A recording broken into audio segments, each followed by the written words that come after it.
A gente vai falar sobre o livro Memórias Póstumas de Brás Cubas, que cai em 2 vestibulares. Ele cai na Unesp e na UEMP. Esse livro é um clássico de Machado de Assis, de 1881, que foi o início do realismo no Brasil.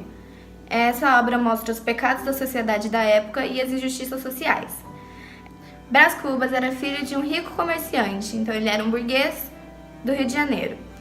Quando ele era pequeno, ele foi apelidado de Menino Diabo, porque uma vez ele quebrou a cabeça de uma escrava, porque ela não queria dar uma colher de doce de coco para ele. Na sua adolescência, ele tinha um caso com Marcela, que era uma prostituta espanhola, só que ela tinha um preço, então ele sempre presenteava ela com joias e presentes diversos. Seu pai mandou ele estudar para fora, na Europa, e ele conseguiu o diploma, mesmo ele sendo um estudante medíocre. Quando ele voltou para o Brasil, foi por causa da mãe dele, que estava de cama, e depois que ela viu ele, ela acabou falecendo por causa do câncer de estômago. E ele ficou triste e decidiu se isolar por um tempo numa casa de campo, para refletir um pouco. Depois de uma semana, ele já estava se sentindo muito solitário, ele voltou e quando ele se encontrou com o pai dele, ele deu 2 oportunidades para ele. A primeira oportunidade é ele se casar com Virgília, uma moça rica e bem da sociedade, e a segunda oportunidade era ele se candidatar a deputado. Nisso, Machado de Assis faz lembranças e duras críticas à superficialidade da alta sociedade carioca da época. Ele começa a namorar com Virgília e se prepara para sua candidatura. Durante esse tempo, ele leva seu relógio quebrado a uma loja e encontra Marcela novamente, que já não estava mais tão bonita por conta de sua idade.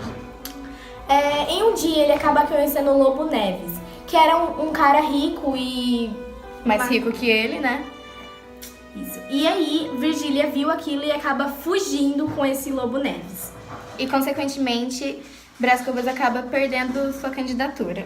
O seu pai vendo tudo isso, ele fica muito decepcionado e isso acelera a sua morte. Depois da morte dele, surgiu uma discussão entre Brás e a sua irmã sobre a herança da família. Anos depois, Brás Cubas ele fica sabendo que a Virgília ia retornar ao Rio de Janeiro. E então... Lobo Neves convidou ele para jantar na sua casa. Nisso, Brás vai reatar com Virgília. Às escondidas. Isso. Ele começa a escrever textos de teor literários e políticos no jornal.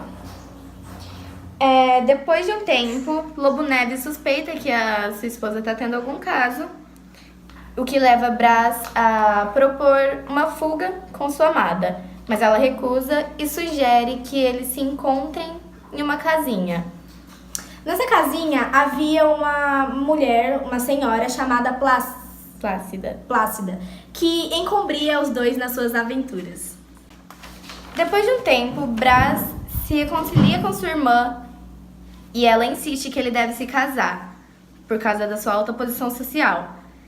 Nisso, ele descobre que Virgília está grávida e ele já prevê um futuro de glória na política para o seu primogênito. Mas só que ela acaba perdendo a criança.